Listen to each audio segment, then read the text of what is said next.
Good play by the youngster THT. Smart basketball. 124-122 as the Lakers win it tonight. And you've got to celebrate when you unveil the banner. Lakers have won 3 in a row for the first time since March the 12th through the 18th when they won 4 straight. They are now 40-30. Nothing is... All right, thanks to Bill McDonald and Stu Lance taking us through that. Some bonus coverage here on NBA TV. Big win for the Lakers, and if you're of the belief that the Lakers should want to get out of the play-in, they have some possibilities left here with that win. We'll go over what the standings look like in a moment, but first, Channing Frye and Jim Jackson with us here. Jimmy, look at Kyle Kuzma coming up clutch. Yeah, well, last night it was THT who came up with the big basket, and tonight it happened to be Kuz. Now, keep in mind, THT wanted to get this shot up.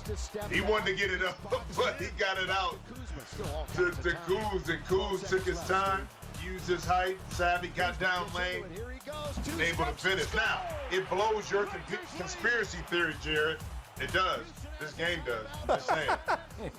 well, that first, let's show you some defense here, Channing, by the best defense in basketball this year, statistically speaking. Yeah, Wesley Matthews is always, that's why he's on the court for defense. And Kelly Olynyk, even though he's really good ball handler for a big man, is not getting by Wesley Matthews. And I think that pickup, if he's healthy, and between 10 and 20 minutes a game, he's going to be huge in the playoffs, especially in the hard West. And give Frank Vogel a lot of credit here, keeping this team atop all of the defensive metrics while having so many games lost with AD and LeBron injured. So here's what we got now.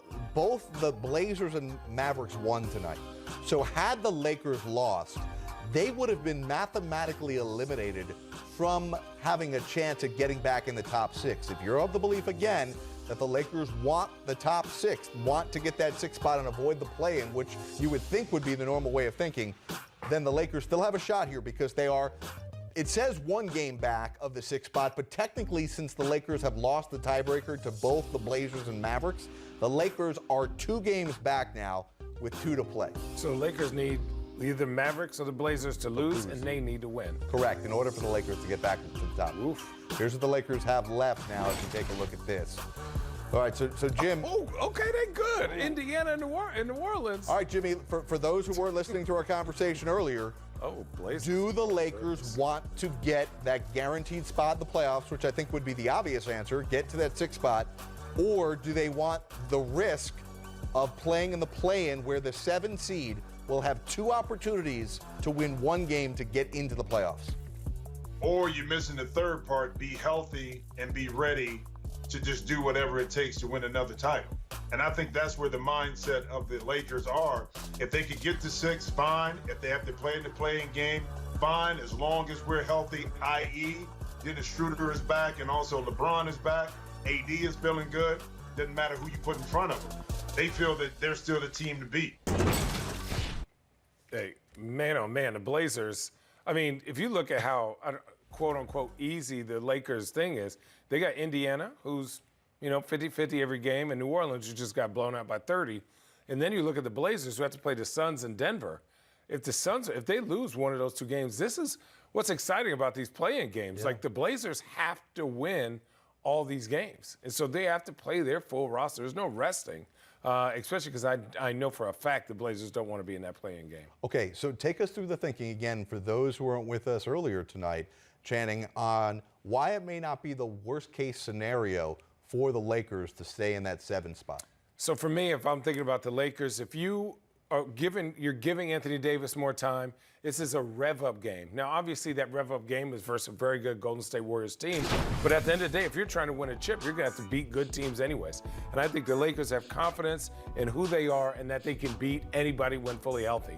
If you get a rev-up game for them and then you play the Suns, you're playing a team that I think that the Lakers like that matchup. I think they're a little bit more physical than the Suns. I think they have that veteran leadership, and also you have LeBron. I think it's going to be tough. Also, if you lose to the Golden State Warriors and Steph goes crazy and Draymond has 50, guess what? You're playing San Antonio or Memphis at home. Then you get another rev-up game. You get to work your kinks out. For me, Bron has been taking that time off to get fully healthy, but he also needs games to get back into the rhythm and get everybody going. So either way, It's going to be amazing to watch, and now I understand the playing game and its value. But for me, watching the Portland, to me, it's not so much about Dallas. It's about Portland and LA. Those two teams winning and losing is going to be pretty amazing these last two games.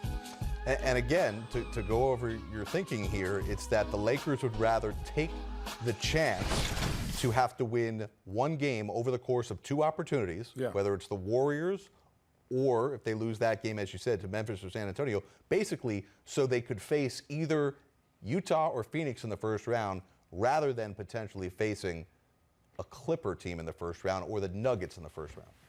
I mean, if you look at the matchups, I think the Lakers aren't afraid of anybody. You just don't want to play certain teams in the first round of the playoffs, right? You want a chance to kind of rev up. And I think LeBron's teams traditionally usually lose in the first game of the series and then flick it on. They either sweep or they lose the first round, they win in 6 or 7.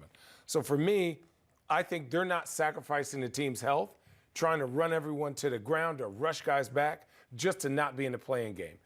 They're playing 10 games less, and guys have taken time off to get their bodies healthy. So what is one extra game? If you're going to play in the playoffs, one extra game isn't that big a deal, and two isn't well, then it'll get a little bit more than that, but I don't think they're really tripping about that. Their health is what's most important. And again, to stress, being that the Lakers are in the 7th spot, the one saving grace they have, even if they have to play 2 play-in games, both are guaranteed to be at Staples Center since they are the quote-unquote highest seed in the play-in tournament, so that would favor them.